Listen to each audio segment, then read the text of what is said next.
Serial number 13018। Title Silalpuriya की जुदाई। Sajid Khan Silalpur. Contact number 9079162340। Okay.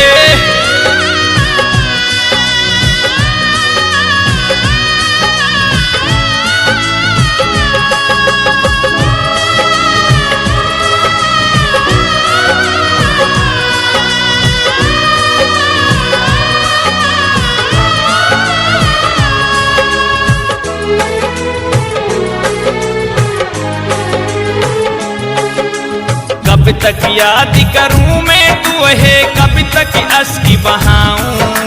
कब तक याद करूं मैं तुझे, कब तक अश्क बहाऊं।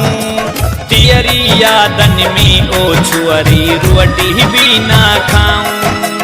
कब तक याद करूं मैं तुझे, कब तक अश्क बहाऊं। कब तक याद करूं मैं तुझे, कब तक अश्क बहाऊं। तेरी यादन में ओ छुअरी रोटी भी ना खाऊं। रोटी भी ना खाऊं मैं, कब तक अश्क बहाऊं। है रोटी भी ना खाऊं मैं, कब तक अश्क बहाऊं।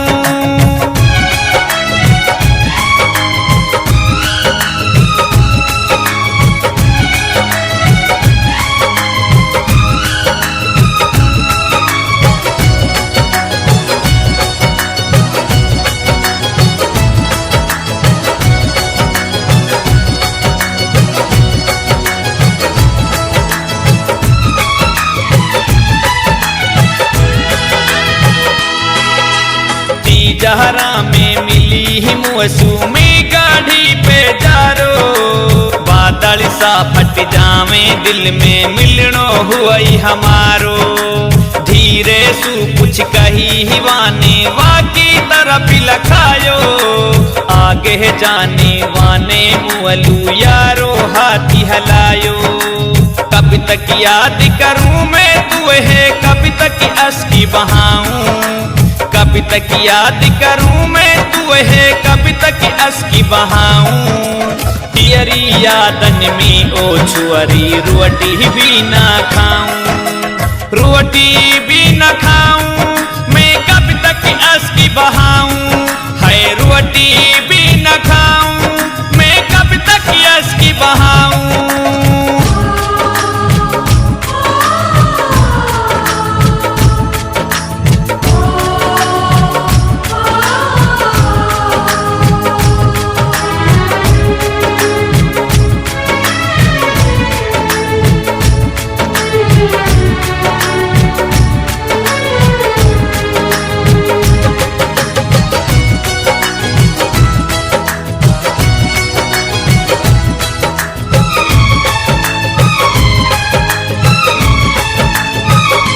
हो जिनके पिए मेरो उठनो बैठनो उनसु पूछी वाने। केसाने चरी को है साजिद वाहे तम ना जाने। नंबरी वंबरी मियरो लिए के मुवसु मिलन को आई। हुआ को मुवसु प्यारी वाहे फिर हंस के नीलखाई। कब तक याद करूं मैं तुझे, कब तक अश्क बहाऊं। कब तक याद करूं मैं तुझे, कब तक अश्क बहाऊं। तेरी यादन में ओ छुअरी रोटी भी ना खाऊं। रोटी भी ना खाऊं मैं, कब तक अश्क बहाऊं। है रोटी भी ना खाऊं मैं, कब तक अश्क बहाऊं।